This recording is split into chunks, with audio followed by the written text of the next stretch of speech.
I am gonna kick the heater down just because I'm deaf. Sorry. Oh. I thought you were gonna say you're warm, and I was gonna No, say, I don't I know, think I'm there's freezing. any way that you could be warm. All right, so we will get started. So we'll do the pledge.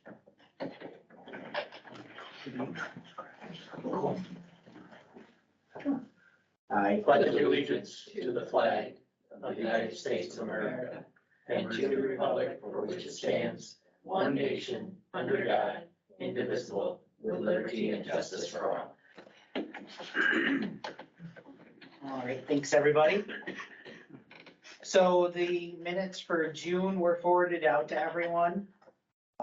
If there's no amendments or changes, we could have a motion to accept as written.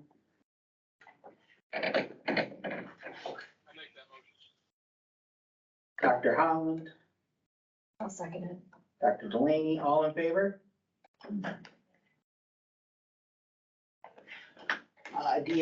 DOH correspondences, I'll turn this over to you, Debbie, as soon as I get it shared.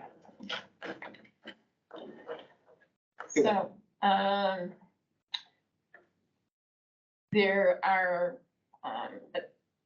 first one, gentleman from Brooklyn, he surrendered his license because they charged him for responding under the influence.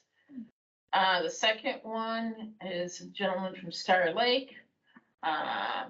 The state approved training curricula, was not used in state approved protocols, failed to comply with 800.15, negligent in their duties and abandoned a patient, received probation for 3 years and a civil penalty of $2,000. Hopewell Junction, negligent failure to perform, incompetence, abandonment, comply with pre-hospital practice standards, failure to comply with accurate PCR data, and they surrendered their license for 1 year.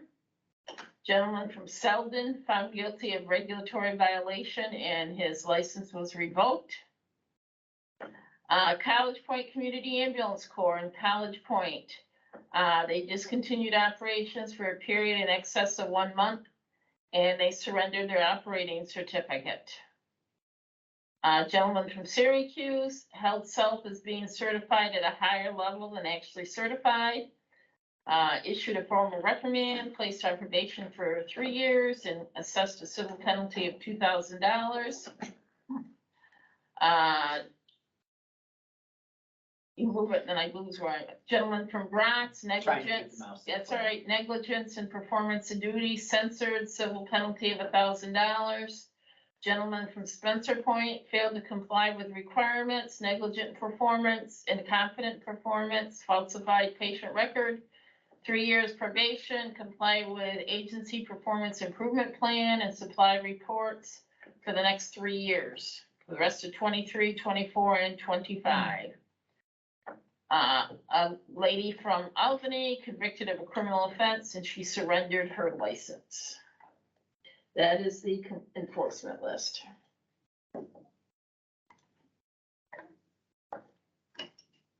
State EMS meetings, Mark? And that you skip past. Oh, correspondence, sorry. I did not have any.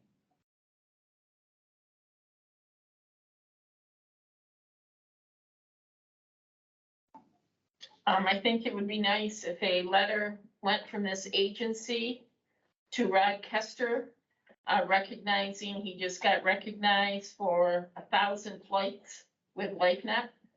That's quite a feat. And I think it would be nice if we did something and had Dr. Delaney sign it from the region to recognize him for that upstanding service that he has done in air medical. We need a, I'll make that motion. Motion by Dr. Delaney, do we have a second for that? Just got a second, all in favor? who seconded? Colonel Beth, I did. Thank you. All in favor? Sorry, I wasn't looking at the screen. Thank you. Air medical reports. Perfect timing. I know. Did you receive my email? I got them, but not in time to send out to everyone because I was working on it. It's okay. Bear with me, I didn't print it.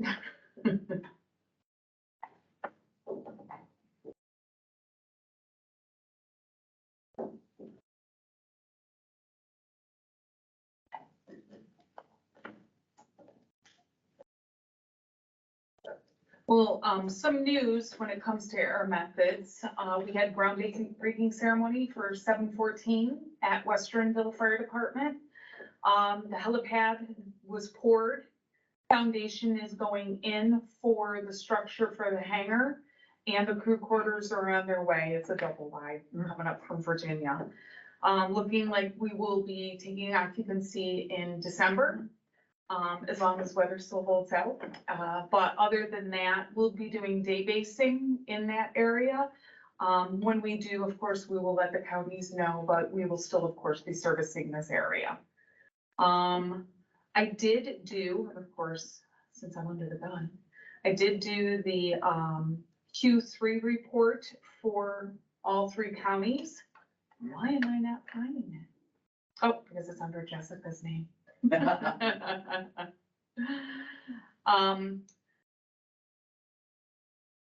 Numbers seem to be very on par from last year versus this year. And what I did was I did a comparison. So you have a report, so I'm just gonna put report attached. Thank you, to the minutes. thank you. Appreciate it. And it does all 3 of the counties. The only other thing I wanted to say is vital signs. It's coming up this week.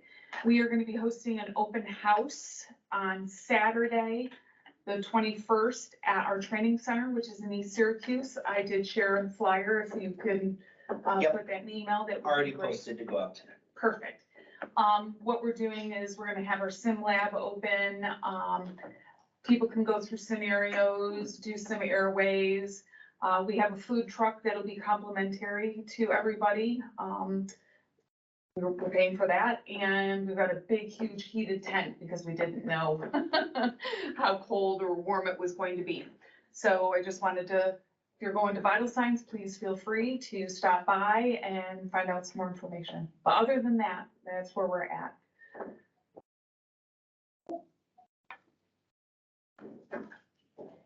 Any questions? All right, state EMS meetings. You're up, Mark. See minutes, so I can just put see.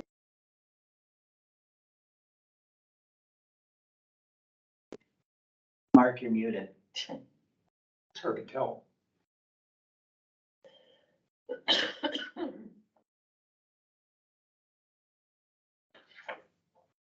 How about now? That's better.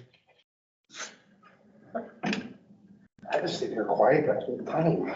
Yeah, I know. So the meetings were in September in Albany. If you're really bored, they are recorded and you can watch them. Some of the highlights, some of the CMAC docs met with FIPIC to discuss the ER overcrowding issues. They actually sounds like they had a relatively productive meeting and are coming back together to look at some solutions. There's a whole bunch of protocol updates. Jonathan will send them out in the morning. That'll go into effect after the first of the year. There's not a ton of changes to them. Most of the updates are really more formatting, fixing some typos. They did add a few medications. There is a revised drug formulary. And some exciting note, there is significant conversation which passed to get rid of the paramedic only practical skills exam in July to fall in line with national registry. A whole lot of stuff coming on the performance standards. We should know more about that at the December meeting.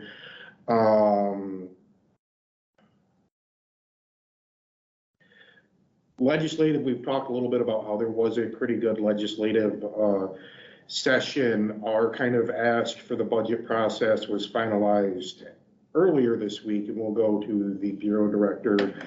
A lot of it has to do with the definition of EMS, which ties to community paramedicine.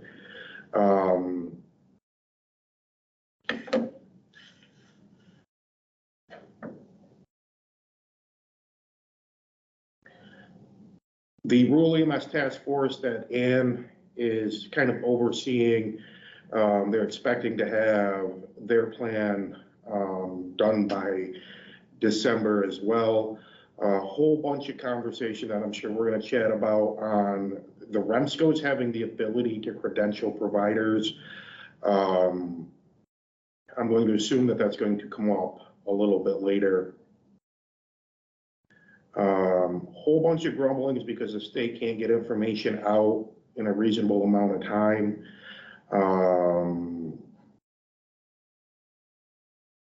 There's some pilot or some new policy statements that are coming out, and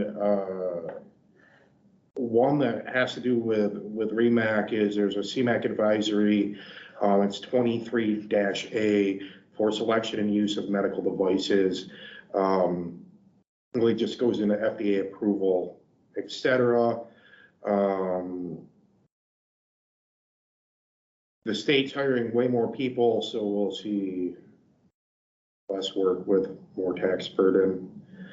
There's a whole bunch of surveys out there. None of them, to my knowledge, apply to docs, but as far as providers, they're on the state's webpage for EMS provider feedback and surveys. The last I knew, there were 4 up there.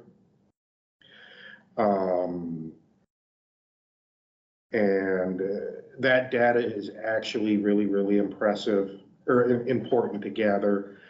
When agencies do renewals, they're going to get a agency self-assessment. A lot of it is stuff they should be thinking about anyway. It doesn't sound like they're going to do much with it other than to open the conversation with the EMS agencies about, how they can improve and things they can do to help their agency and improve their response. Other than that, that's about all that's pertinent to this group, unless there's any questions. Why don't we, since, it came up there, and when we were at state council, I took the time and did the Survey Monkey for the critical cares. Why don't we take a second and review that? So basically what came out of state council was they're talking about sunsetting the bridge program from critical care to paramedic because they're not getting the numbers. So I did up a survey and we sent it out to our critical cares, and Jonathan will pull it up here so we can take a second. I gotta grab it. Talk about it. So we have 20 some in our region. Mountain Lakes has a lot more. Mountain Lakes has 100 and some. So I did make it available to Mountain Lakes to send out, and 30 some up there have responded. But this data is going to reflect just our 3-county region. And correct me if I'm wrong, I'm trying to find, never mind. There's 4 students registered in the bridge that starts in the next couple of weeks. And so that was their concern, is the just financial viability of it. The last 2 cohorts had right around 20 students each in it. It's not pulling up for me. I can read off the stuff, but I don't, it's not effective. Reading it's not, they're gonna be able to see that data. It's not pulling up. give me 2 seconds and I'll get it to pull up.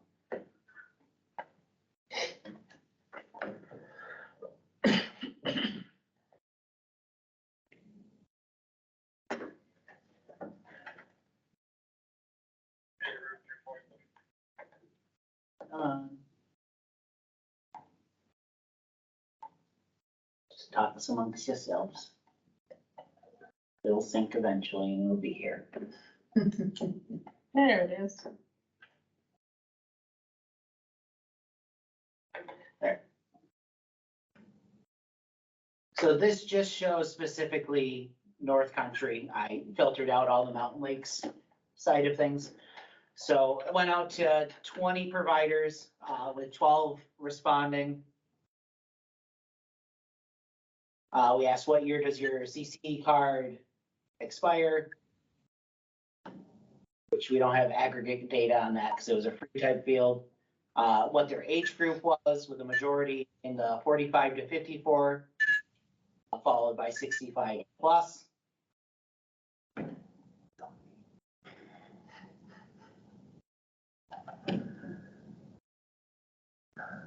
Over 90%, 11 of them still practicing, one who is no longer practicing.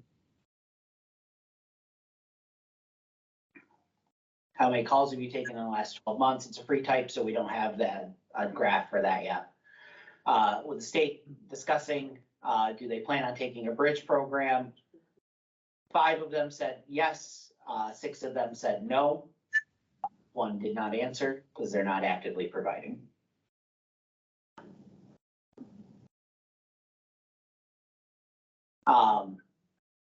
Most of the other responses that are the bulk of these are people saying that there's no need to get rid of the CC curriculum or the CC level, or complaining that the state is getting rid of it because they don't have time to take a paramedic course, which would have just fallen under time constraints, but they just wanted to complain as well. And that was the last question on it. So those were the questions. I am gonna share this with the state so they can see what we sent out and see that. But, you know, out of how many said no, they weren't gonna? Half of them, about half of them, right? So this could have an impact, not as great in our region as in Mountain Lakes, because they have so many more, but, I think we need to reach out to our critical cares and say, we need to, you know, if you want to stay, let's get you in the bridge. What do you need to be effective to do that type deal so that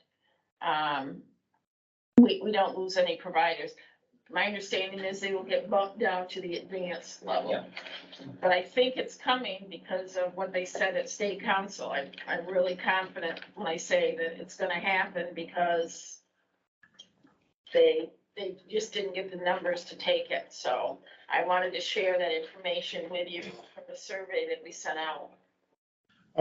And Debbie, there was quite a bit of conversation about how to sunset the CC level.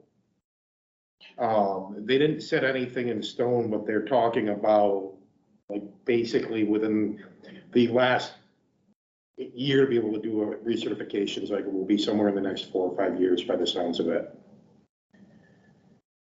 Yeah, it sounded like they were gonna give them one more certification, because with the emergency ed regs that are being pushed through, it'll go from a 3-year to a 4-year cert, so they'll have 4 years after their next certification to make the transition or drop back to the AEMT level. But that has not been set in stone yet. That was a lot of what the conversation was about, though. Yeah, I just thought it'd be good data to check for our region to see what the issues were, so. All right, next meetings are December 5th and 6th in the wonderful area of Troy. Great time. So old protocols, Mark, do you want to talk about them more, or? The old protocols, Let's see, report. you want to put them up? I'll email everything out to everyone for the upcoming protocol changes that there are, and the potential new medication policy statement that the state's gonna put out for alternative drugs. So everybody can get their eyes on that. And they won't go into effect until after January. Correct, Mark? That is correct. And And again, with the new protocols, there were a few changes they made. And I'm trying to find the document now. I have it pulled up, but There was quite a list of things that were changed, but when you actually get into kind of the nuts and bolts of what was changed, a lot of it was actually just phrasing. phrasing, clarification. There's one new protocol, which is agitated patient of an adolescent, some formatting stuff, and again, just clarification. So there's not a ton that's gonna be mind blowing or really radical in it. They did add some antibiotics to the formulary with the intent of adding it to open fractures. Substance.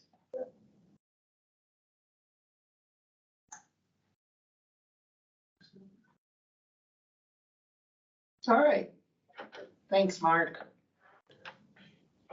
Quality Corner Committee, Melissa, that's you.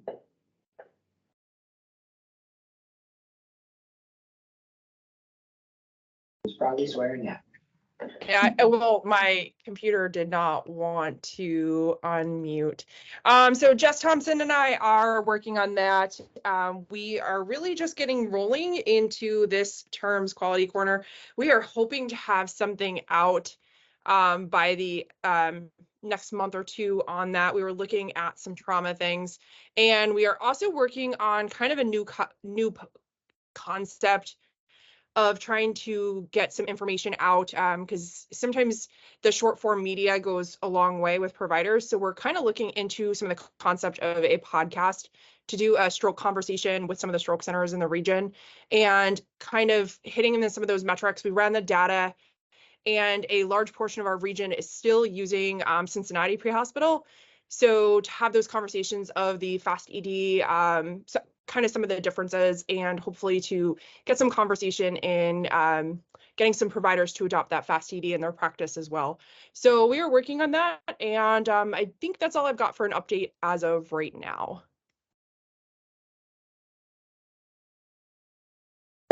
Unmute yourself. Thanks. Data committee, so we haven't met really in a while. The state is doing a new schematron update, and I'm gonna cover all of that in the program agency report, so I won't say it now, just so I have to say it again. Mountain Lakes reciprocity, CME reciprocity is still a work in progress, and we're making some forward progress on it, just not a whole lot. Something not on our end. No, it's not on our end, it's on their end. So I'll do my report.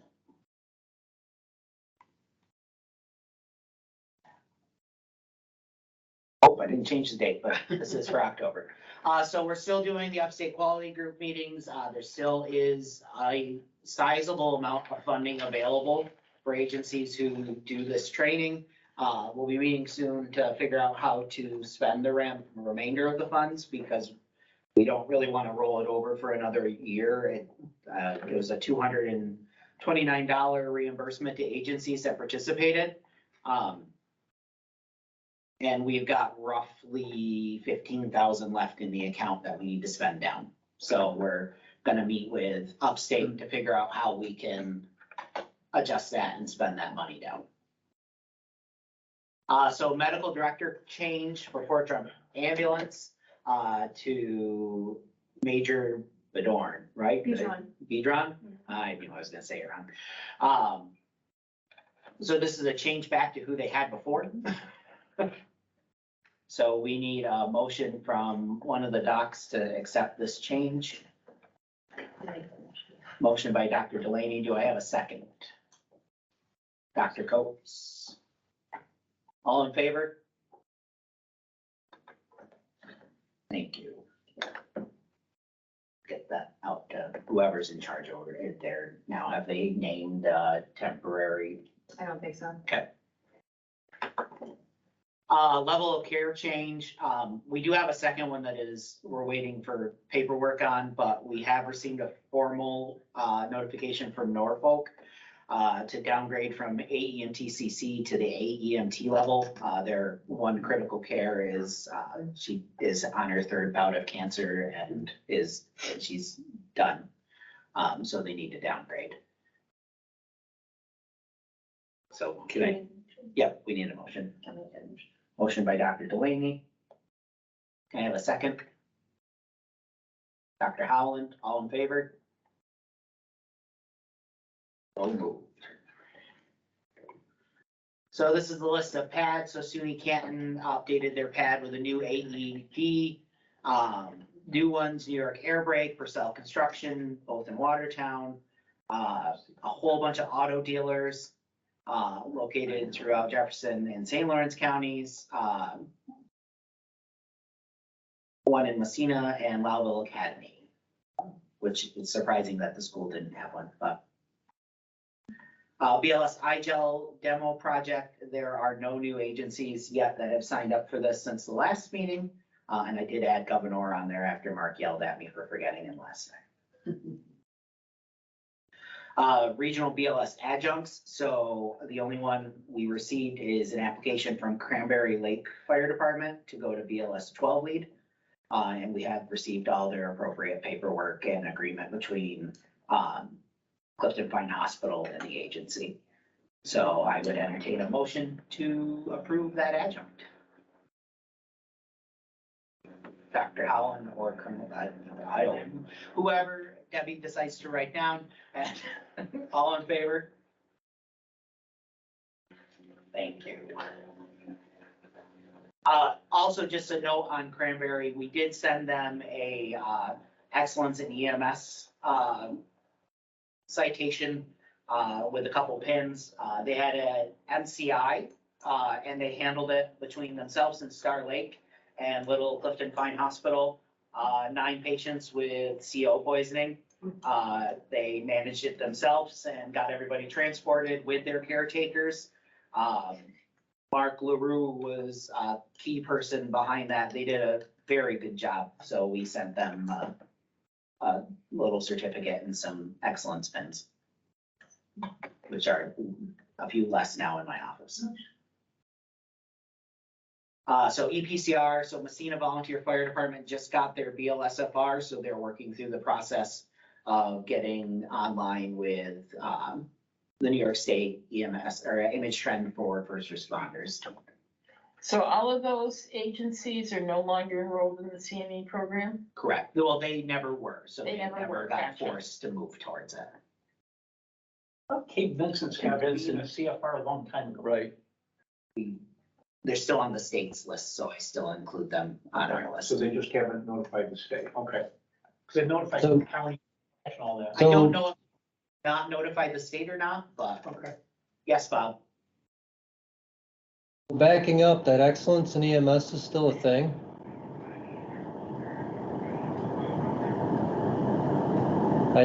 Because I'd sent forth 2 separate incidents, 2 separate things up there, and I heard nothing back on it at all. So I just thought that had dissolved.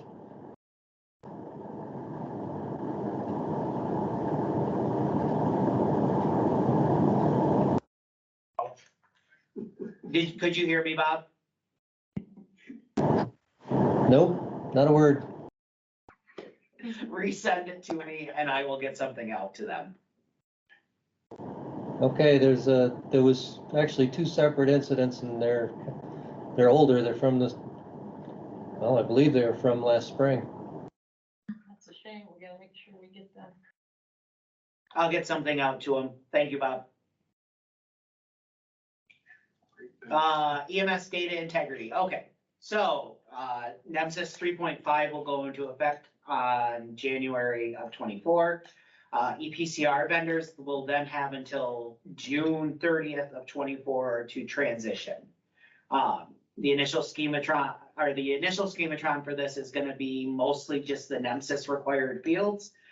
with limited additional supplemental information required by the state. This is their attempt to swing the pendulum that had gone way too far one way back to more of a central post.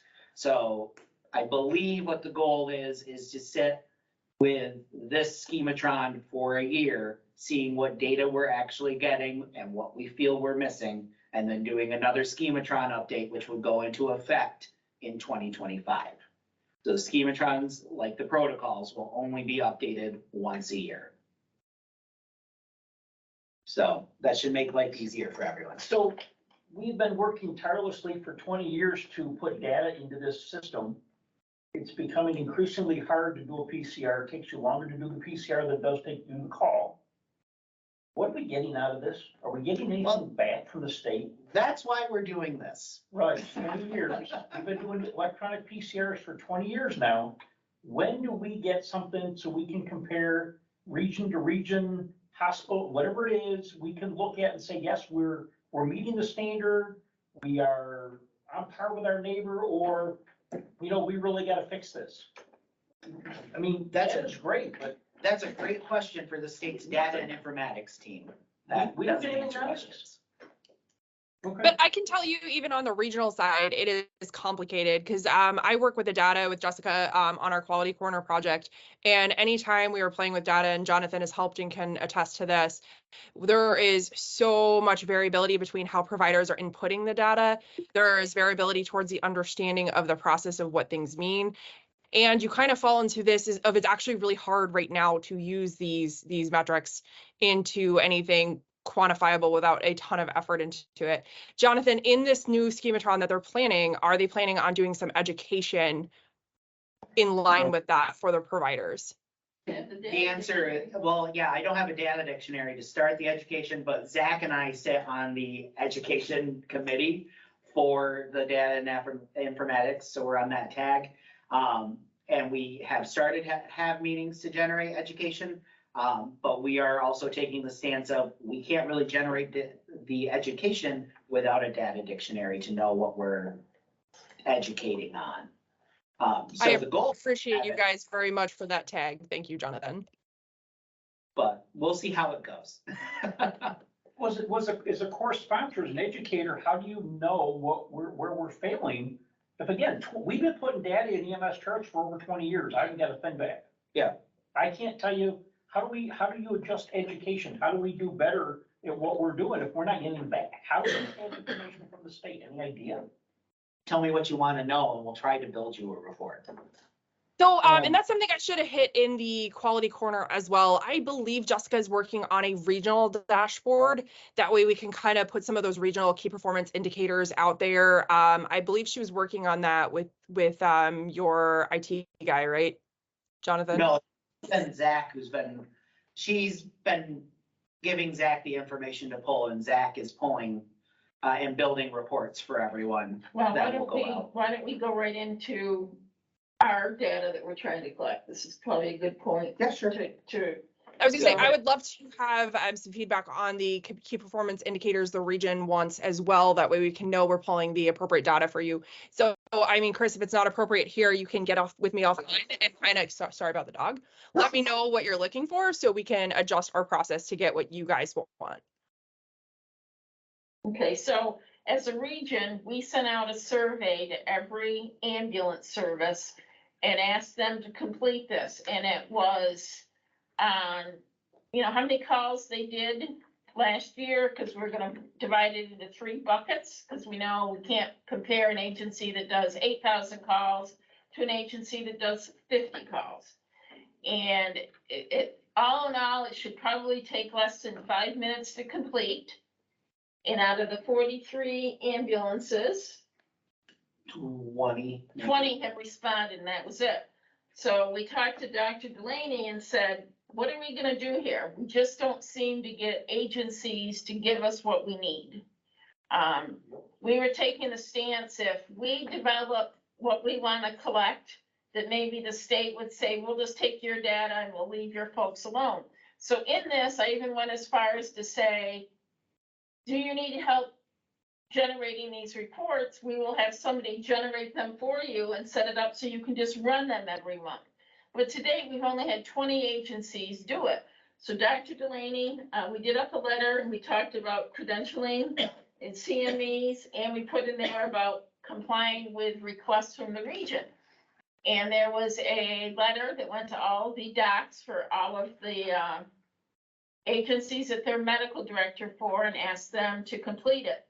So we got one response from an agency director that had concerns about this. So I just want to read this to you.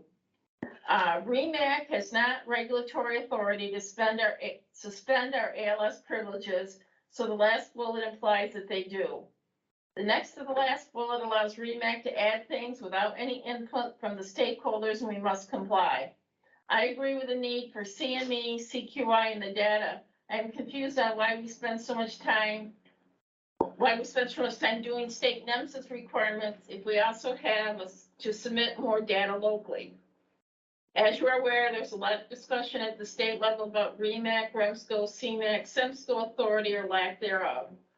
I believe the purpose of this document is to transfer the authority to hold agencies accountable from their medical director to the region, giving the regions the ability to do what they have been doing for years without statutory authority. For this to be legal and work and not cause legal controversy, it must be voluntarily. Therefore, the last two bullet has to be removed. So, I'm bringing it here. Unfortunately, Amanda was out sick today, so we don't have the data on how many have sent them back. We were tracking that, and I don't have that. So my question is, most of you are docs for agencies. Did you have any concerns with that letter? And do you want to see something changed in it? I tried to explain to this person that the data we're collecting, if everybody's doing it the same way, we're going to have good data. Trying to pull things from the state, as has already been mentioned, people put it in different ways, so you can't get it. And I also explained the scratch rates would not be anything the state would have. So that's really what we were looking to capture. So we need to have a discussion on this and what we want to do here.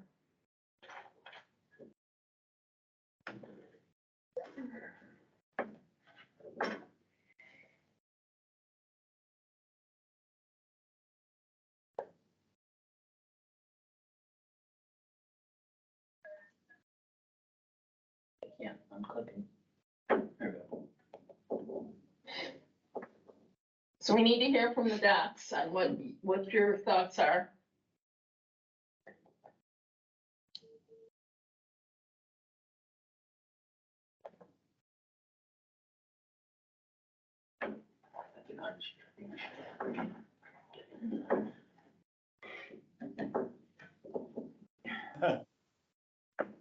Hey, it's Ryan. I was just talking to Mark. So I was a little confused about these letters. So it sounds like the proposal is that REMAC would do the CQI for the agencies. Is that right? No, it would be more that they just agree to do the CQI policy that we have as a region. That's been vetted by the CQI or by the REMAC. And that way, to be perfectly honest, we as a region can act faster than the state does when it comes to investigating a provider that we're having complaints over, or an agency or anything like that. But the state's argument is that authority rests with the agency medical director. Some agency medical directors are very engaged and wonderful, others not so much. So our hopes were to get medical directors to agree to, at least mine were, to the policy statement that we have as a REMAC, so that we can do credentialing and follow up with our CQI policy when complaints come to the office. And also that they would participate in the CME program and do the CMEs twice a year and submit that and be in compliance with that.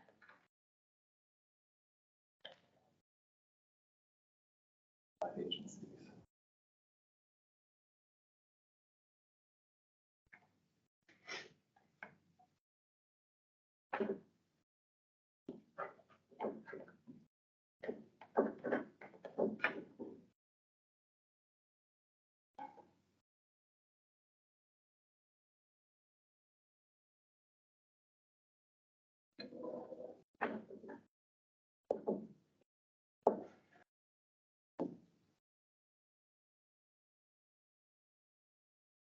Any other discussion or questions about it?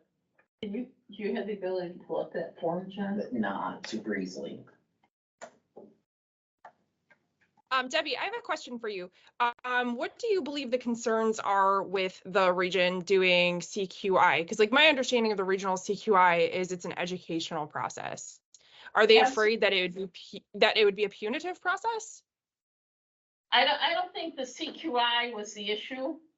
I think it was the last two bullets, and Jonathan's gonna pull up the letter. I think the issue was the last two bullets that we put in there, and the fact that the feeling is we, as a region, do not have the authority to suspend somebody's ALS privileges, which an agency's ALS privileges, which I find very confusing. If we grant them the privileges, I was gonna say, why can't we take them away? who grants the ALS privilege? That would make sense to me as well. Thank you, Debbie.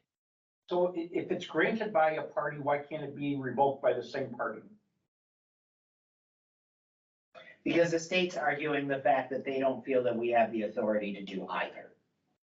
So who grants us the ALS privileges then? The That's a state? great question. So the state owns it? Well, we know if the state, the way they don't have, It's voted on locally to give agencies permission to be at that level, correct? and it's inspected locally. Is there legislation or regulation giving the program agency the authority to give somebody, to let an agency practice at the paramedic level or the CC level? That's program agency, the REMAC. The REMAC does that. So that's in legislation, Yes. legislation, Regulate. regulation. So they can give it, but is there anything in there saying who takes it away, or is that just silent? As soon as it sings. According to the Bureau. If we have Bureau- XYZ ambulance that starts up today at the EMT level and they want to put a cardiac monitor, paramedic drugs and narcotics on their rig, my understanding is that's voted on at REMAC, correct? That is correct. So I don't understand where we wouldn't be able, where REMAC would not have the authority once then, because it's like, then you'd be granting this permission with no oversight going forward, is what it sounds like. In the regulation, does it specifically say who has authority to revoke it? I don't believe so. So it's, Mark will correct me if I'm wrong. This is the attorney's interpretation on it. Yeah, basically Steve and Ryan went and found a DLA decision that they agreed with, and then that's the one that we're sticking with. So Mark, So- according to what they're saying is we could start an ambulance tomorrow, XYZ ambulance, put a cardiac monitor and a paramedic and narcotics on it, argue with the REMAC that they don't have the ability to credential and just make an ALS ambulance. Is that what they're saying? I just want to make sure I understand the process because I'm confused. Aren't we all? So basically what the Bureau has said through DLA is that only the Department of Health can issue the authority to practice medicine.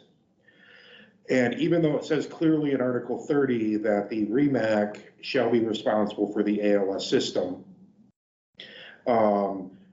the Bureau got one of their lawyers, they shopped around until they found the right one that said that's not covered in reg. And, nothing is properly covered in regs because our regs were written in 1970. So really, it's one of those things, they literally just kept shopping for a lawyer until they found an interpretation and went. They have a lawyer who's right out of law school, who won't say anything at the meeting. She whispers in Steve DeSirio's ear, and then Steve says it. So we're getting, Or it's she just, doesn't even move her mouth. She's an amazing ventriloquist. yeah, sometimes. it's very confusing, but this is what was sent to all of the medical directors, and he takes exception to the last two bullets.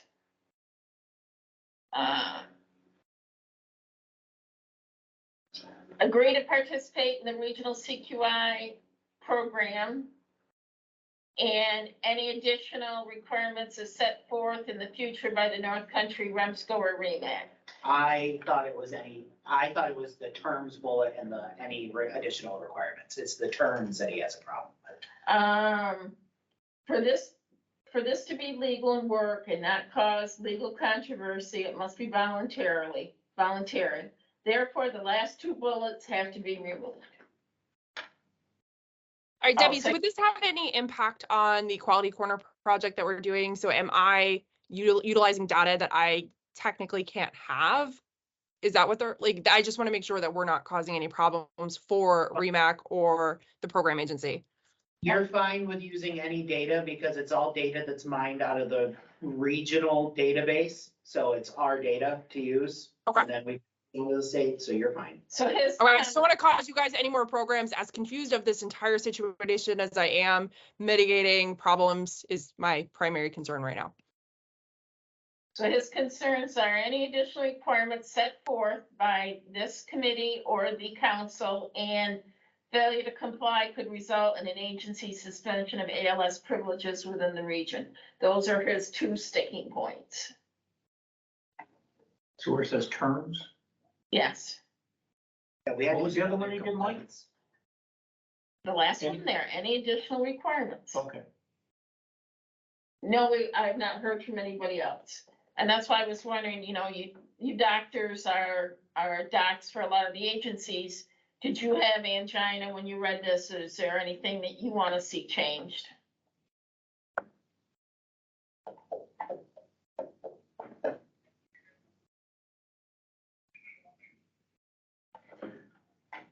I don't know, I've got the regulation up and it seems pretty broad, it's probably done on purpose. Regional Emergency Medical Advisory Committees shall develop policies, procedures, and triage treatment and transportation protocols which are consistent with the standards of the State Emergency Medical Advisory Committee and which address specific local conditions. So it gives you the authority to develop policy, doesn't restrict them, it says you can develop them as long as they're consistent with the state. And there are stakeholders from the agencies on REMAC. The docs are agency medical directors as well. Is there a way to open the process up before it comes to REMAC? I mean, I know Debbie sent out a survey, 20 agencies responded, so I wouldn't anticipate there would be a huge response, but like maybe if REMAC was looking to make a policy, put it out to the medical directors and then REMAC, I don't know if that would be possible or appeasing even. It also says any decision of the REMAC regarding provision of a level of care, including staffing requirements, may be appealed to the State Medical Advisory Committee. So if you don't like something you did here, can be appealed. So there is a due process. If you say X, if they don't like X, they can go to the state and have it appealed, or they can have a hearing where it get it appealed. So, but that first paragraph gives you the authority to develop policies, procedures, triage, treatment, and transportation protocols.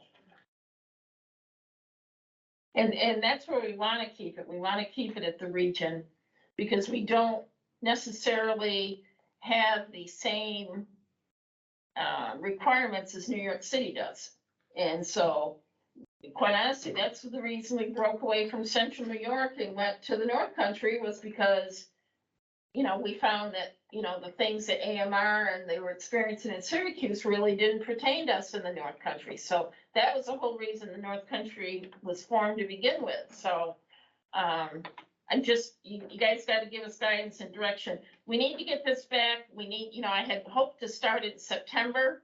And again, we sent it out to every agency to begin with. Then twice Amanda has sent out to the agencies that haven't responded to ask them to respond. It takes less than 5 minutes to do the survey. I'm looking for guidance on what we want to do. My thought is, again, if we can control our own destiny with what we're capturing and just provide it to the state, it's much better than having the state come in and say, this is the stuff you're going to collect. And each agency, you're going to start it as of this date. And I don't want to see that happen.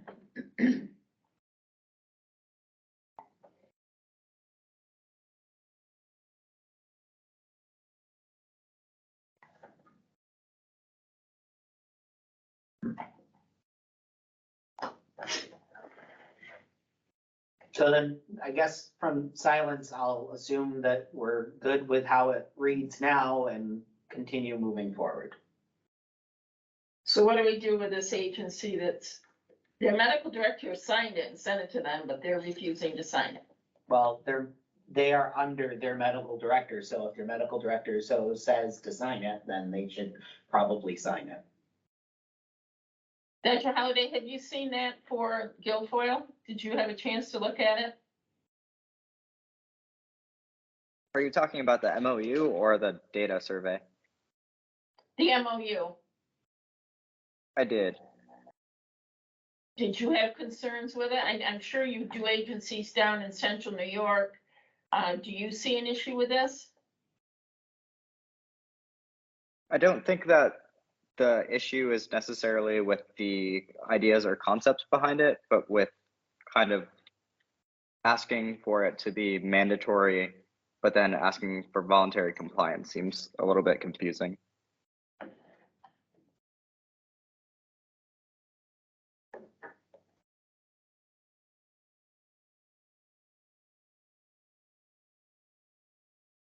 Well, I mean, the term, the terms failure to comply could, it doesn't say that it will or that it's going to, it just says that it could. It doesn't mean that we're gonna take away their ALS privileges, it's just to put some teeth behind it. That's all it was intended to do, was put teeth so that, you know, they would understand that we need you to participate, and when we ask you for data, we really need you to give it to us. So if I decide not to do my CMEs, I can keep practicing? No, Why? because we have a regional policy that says that you have to do them. Okay, so isn't there there's a regional policy that says I have to do certain things. Isn't this a regional policy? Or no? So the power to decredential a provider from an agency rests with the agency's medical director. So what this does is enables, and that policy does, is it enables us to be able to, with the agency medical director, decredential those providers in the region that are not compliant with what we require. And that's a policy that's a local policy that says if Correct. the agency medical director can decredential somebody. That's the state's standing on it. As a region, if I don't do my CMEs, you can stop me from practicing, period. As long as the agency medical director agrees with it. I guess that's what I'm asking. What's the difference between that policy and this policy? If there's a policy that says something, that's a regional policy. You can't say we're gonna adhere to one and not adhere to the other.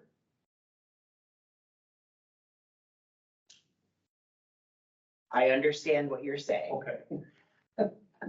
And what I am saying is that the state has come out with the stance that that power does not rest with the REMAC or with any of their designees, which would be my office. That power rests with that sole agency medical director to make that decision. So this was meant to help medical directors who need guidance, they need some investigation done on a call, for it to be done through the REMAC and to give guidance and direction, and if they determine more training or education is needed, that we could help assist with getting that done for that person. So we were trying to take so the onus wasn't on the medical director, that the REMAC could help with that. And I do think, and this is my own thought, but I think there is some hesitation with the CQI portion of it too, because CQI has always been thought of as being this massive punitive measure. And that's something that we've been working on out of our office to dispel of that, and that it is an educational opportunity. But I don't really have anything else I can add, so. Well, it says regulation tells the REMAC that they participate in quality improvement activities addressing system-wide concerns. This is a system-wide concern. That's what I'm saying. So there's already regulations saying that that is a function of the REMAC. So that should not be a concern or an issue with this agency because the regulation is very clear on that. But that's your interpretation of the regulation. No, I'm reading The it word state- for word. Interprets it how they want to interpret it, Yeah. as I would interpret it. It's I'm all a pretty a simple matter of person. I read the interpretation. language and that's what it says. I'm not Harvard I- educated, but I can read. I don't disagree, Chris. And So- I'm not trying to argue with you. No, I understand that, but my point is regulation says certain things. Can't change that. It says it. So what is the hearing nothing? And then are we saying it's holding the way it is? Dr. Coates is giving a thumbs up. So what we'll do maybe is go back to this agency's medical director and have them get involved and. Okay. All right. I'm gonna finish my report. I'm gonna talk really fast, as long as nobody has any questions while I'm going. So share. Okay, so we are having continued issues with ESO as a software vendor. The state and regional bridges that all the data dumps into have reduced the schematron rules for ESO and ESO only, just so that we can get data to flow. It's not a perfect system and it's causing more problems really with the quality of data than it is anything else, but we're at least getting their charts through. So when we have CQI issues that come up, I can actually go in and pull a chart. So this has led to a discussion at the state though about putting documentation items into regulation so that they can then be enforceable. The downside of this from the conversations though is that it has been suggested that it will be the agencies that are gonna be on the hook for these regulations. So if your software vendor is not compliant, the state will be coming after the agency because they should be contracting with someone who can meet the requirements That are ever changing. that are all, yeah. Well, they're only gonna change once a year supposedly. So upcoming training, so we are working with the Fort Drum Mystic for a Fort Drum EMS Day, with a target date of December 2nd with a backup date of the 16th. We're gonna be focusing on cold weather traumas and advanced and difficult airway training. I am gonna be asking maybe Mercy or LifeNet to provide snacks, but provided they can't, we're gonna ask the REMSCO if they would pay for that. And then Spring Fling 2024, we've extended the call for speakers and those are the dates. If anybody, any of our docs or anyone who's on this call would like to speak, please reach out to our office and we'll send you the form. Sarah? Yeah, Jeff, is Dr. there Lane, do you want any to talk? way to get that date changed to December 2nd? That's why there's a backup Okay. date and that's why there's conversations going on. All right, I was gonna say, hopefully, yeah. Bad day. So miscellaneous EMS office participation, state quality metrics, legislative and data and informatics committee team. We attended the state EMS meetings in December, February, and September. Next meetings are December 4th through the 6th, or 5th and 6th, sorry. And then the EMS memorial we went to. And those are the other things that we participated in. And if you have any paperwork that you need sent to the office, there's the email address. Any questions? Perfect. Moving on. Maybe.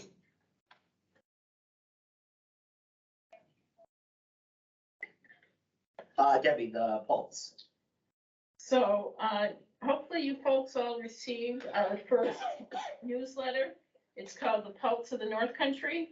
And this was, designed to educate. 383 of them went out via email to all of our elected officials in the 3-county region. I've got to follow up with Krista Kittle to see if any of the emails kicked back, so I'll make sure I do that this week, to see if any of them weren't good email. And we've already had our meeting, we're working on our one for December, and we're putting all that stuff together. So the next one is going to have information on what we're required to have in an ambulance, a fly car, and on the helicopter. Bob is working on a article on the Lewis County funding. We're going to do something on the bills that passed, but the whole purpose of this is to be less than 5-minute read. We're keeping it really short and sweet, hoping our elected officials will read them. If you talk to somebody and they didn't check to see if it went in their spam, because some of the MailChimps have gone into the spam, so, we were aware of that, so we've gotta make sure we get that. Okay, can you hold on 2 seconds and I will send somebody out. Can you go put somebody in? Yeah. Thank you. Kyle was falling asleep, so Paul's gonna go. Thanks, Paul. Can't fall asleep, it's freezing. Which door? Went to the garage. Thanks, Paul. Are we good with that, Deb? Yeah. Okay, so the next is the updated policy handbook. So do you want me just to go over these and vote on them as a whole, or do you want to go through them individually and vote on them? It's up to you, docs, how you want to do it. Dr. As a Delaney whole. said. Perfect. Easy. All right, so all of the policies have been updated to reflect the current letterhead, so that's the new with the little logo in the corner. So 1704, qualified medical person on scene. Currently it has Ann's phone number listed, and her extension, which does not work here anymore. So the proposed change is to contact the North Country EMS Program Agency office at the 315-755-2020, option 2. That will ring through to Jess and myself, and actually Amanda and Zach even after hours, with no expectations that they'll answer them. And then we'll have to go through and do the new physician on scene cards, just to update with that number. 2001 FAST-ED stroke scale, proposed change that the FAST-ED stroke scale has been approved by the North Country region, because it has. Medical control destination, so currently it has each individual hospital listed. The proposed change, just to simplify it, would be all hospitals in the North Country EMS region are approved for medical control. TXA protocol, proposed change, right now it just has a link to the YouTube. We have it listed on the learning management system, and that's where they can get their certificate for it instead of us making them, because I'm not letting Zach or Amanda make them for them anymore. It's offered through the learning management system. The only thing I thought of with that, Jonathan, is we had bought the paper bracelets that said TXA. So we just gotta make sure, like, I know we're using it, I don't know if other agencies, we gotta make sure people get those bracelets. Okay. And then it also currently states ensure all providers are trained, and training is documented, all of that. So proposed training, ensured all providers are trained, and training is documented in their agency files. They may receive 5 CME credits after completing the video and exam. Certificates are provided through the learning management system. And that's all the proposed changes to the protocols as they sit. So can I have a motion to accept them? Dr. Coates, seconded by Dr. Delaney. All in favor? Perfect. All right, so we have 2 draft policies too. I'll do the shorter one first. So we are getting rid of 1203, which was the ALS inspections policy, and replacing it with the ALS minimum equipment inspections. The purpose of this is to strengthen the language, to ensure that we can still go out and, as a designee of the REMAC, do ALS inspections on the minimum required equipment that is on the ambulances. What policy number are you deleting? 1203. Which I believe I did get this sent out in advance. We'll obviously be including the agency medical directors on everything. Anybody have any questions, concerns about this? Can I have a motion to approve it? Dr. Howell, seconded Dr. Coates, all in favor? Perfect. All right, the next is the EMS response during severe weather. So this is an attempt to not get caught the day before a massive blizzard going, oh God, we don't think we're gonna be able to get to the hospital. What the hell are we gonna do? So this will help spell out what is expected of agencies, which was sent out to you with a risk assessment tool attached to it. There are tornado watches, warnings, severe weather, imminent strikes, tornado strikes, blizzard watches and warnings, suspension of EMS response and what they should be doing from the regional stance, and when they resume their response, and then interfacility transports during inclement weather, and how to best mitigate that in the best scenario for both the facility, sending facility and the safety of the agency and the patient. And it has this nice risk assessment tool, or the RAT, attached to it that Governor Rescue was so nice to provide. Thanks, Mark. If everybody got a chance to review it, then is there any concerns, comments, discussion that we should have over this? One question. I have a question. Oh, really? Probably the same one. Under the suspension, can we add telehealth? Sure. As long Just a as, suggestion,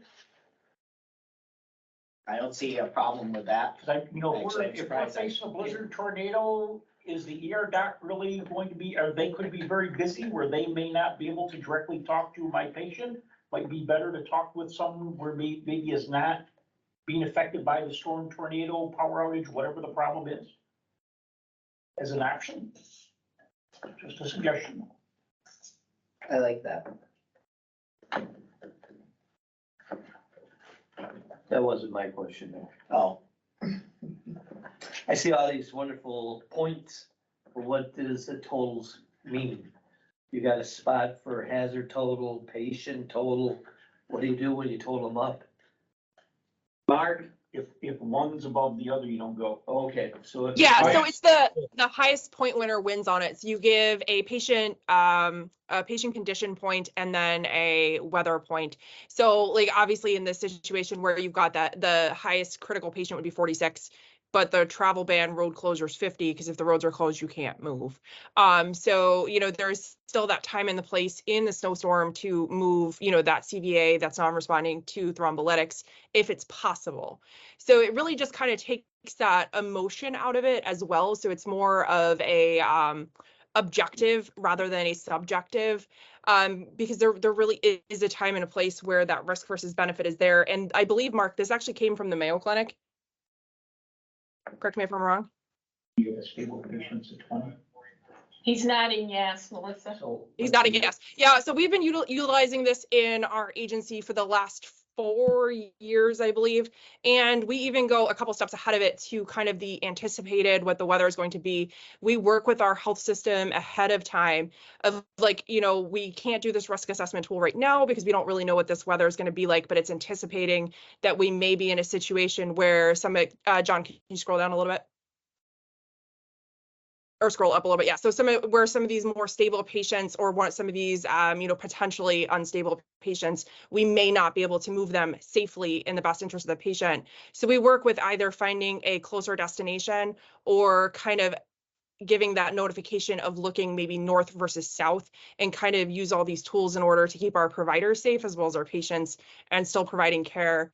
I know Canton Potsdam has done some stuff with us where they may not, I believe it was December 24th, 25th last year with that really bad storm, where they actually had some additional resources available knowing we were not going to be able to move patients south, and kind of opened up some extra beds, and we're working through anticipating some of the beds from some of the patients from our health system out in Governor. So we've had some really positive responses from it.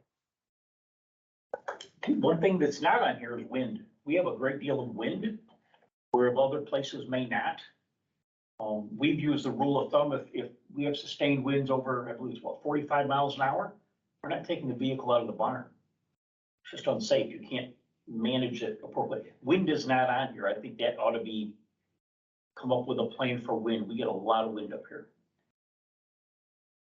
would you like me to table this then, and we can look at it at the next meeting? Well, no, I think it's good. We don't meet again I think we gotta until, add to it. It's a work in progress. So we No, can this is adopt great. it and then amend it Yes, at the next meeting. I would absolutely. I would sorry, agree. we don't meet again until, We can do some more research on that, I think. Add another And Chris, I column. heard you voluntarily doing some research on that with that wind risk for me. No, I was suggesting maybe we can add another column or something that would, Yeah, no, Fit in. you just volunteered to be the one who Yeah. helps with that. Yeah, you just volunteered to do the research is what I heard. Did you hear that too, Jonathan? it took me 8 hours Yeah. to write, so, yeah, it was not a. so I said, I think it's wonderful. It's a great start. It's better than we've had. But like all things, I'm sure it changes over time. There's things, again, wind, I didn't think about this, there's nothing on there about high winds. And Flooding. we get a great deal of winds here that certainly could impact, the safe operation of vehicles, so that's all. Okay, those are the only things that I had. I don't see my agenda for next week. So can I have a motion to, accept it as written? Thanks, Dr. Coates. Thanks, Dr. Allen. All in favor? We'll amend it later. Thank you. And then the next is the REMAC schedule for 2024, which I did not drop into the folder. I printed it. It's on there. It's not out there. February 28th is the first, but I don't know if there's one in No, this is it for this year. February 28th. So this was approved by the Prem School at the last meeting. Wasn't it? Is it approved or is it to be approved? It's to be approved tonight. February 26th, 28th. 28. that's a Wednesday. So next REMAC meeting would meet that night. And I will forward out the schedule to everyone. That work? Perfect. Yeah, it's that is Wednesday. So it should say the 26th, not the 28th. 26th. Yeah, I'll fix it and send it out to everybody tomorrow. Yeah, I can just forward it to you. Do we have any other new business? I will fix that and send it back to you. Hearing no other new business, can we have a motion to adjourn? Dr. Coates, Dr. Delaney, all in favor? Thanks, everybody. Did you sign it? Yes. No sign-in sheet on it. There's a sign-in sheet for this. I haven't put it out there yet.